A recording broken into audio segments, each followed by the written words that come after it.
pupunta kami sa pool. Swimming kami. So, nasa 10 kami, aakyat kami sa 14. Nasa 14 yung solarium. Nandun yung swimming.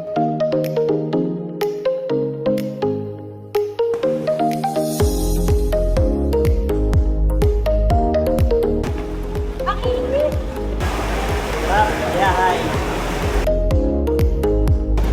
Oo, kasi may araw.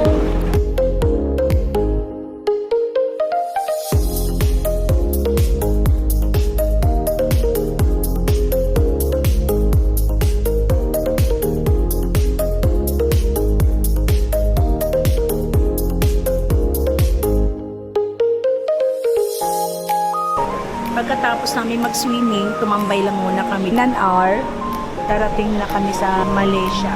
Mabagal na talaga yung takbo ng barko kasi approaching Malaysia na kami. Ayan na yung Malaysia, natatanaw na namin. Ang init, ang init na babasa. Medyo busog pa kasi kami, kaya after na mag-swimming, ito lang muna kami.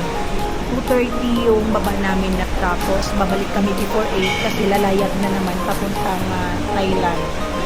So mamayang gabi, pagkagaling namin sa Penang, may mga show na naman kaming mapapanood kasi iba-iba yung show dito every night.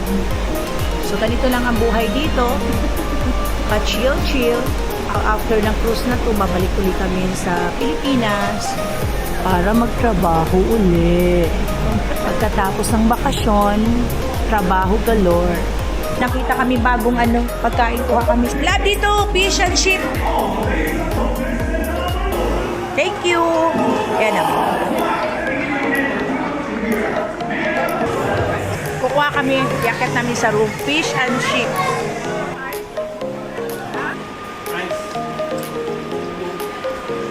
Fries. And then a little this one. Thank you. Kasi hindi man naman kung ano nais kung kakain ng ice cream o kakain. Ayan, yung mga ganyan.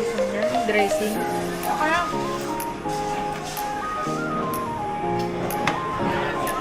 Gabi parang wala na ginawa sa ano kung di kumain. Baba namin ang barko, bloated yan siya namin. Na kami ng kwarto namin, magsusoli muna kami ng towel. Pag hindi mo kasi sinoli yung towel dito, matcha-charge ka ng $25. Pag kumuha ka ng towel, itatap yung key card sa kwarto. So ito, itatap yung card pag soli ng towel. Ayan, nasoli na namin. So pupunta na kami ng kwarto para magbihis. Bye-bye!